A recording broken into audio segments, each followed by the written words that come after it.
Chmelaeon.com here, doing a review of the Polder digital kitchen scale. The reason I like this scale is it actually goes up to 22 pounds and it's got a removable weight indicator, which is really helpful when you're trying to weigh things and something's on top of it, and it blocks this indication of how heavy the unit is.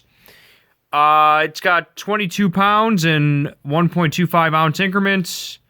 There's some other specifications, load indicator, illuminates to show how much capacity is left. That's kind of cool. Backlit display, and add and weigh zero function for accurate additive measuring. Here's the specs for how it measures. 4 AAA batteries are included.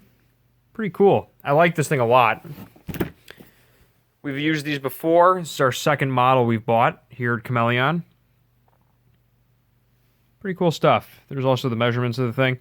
So we're going to open this and use it for our shipping solutions. It's a pretty cool brand. I'll have the Amazon link below to buy this bad boy. Also, check out Chmelaeon.com. We also have some scales on there as well. But Amazon link below. Chmelaeon.com out.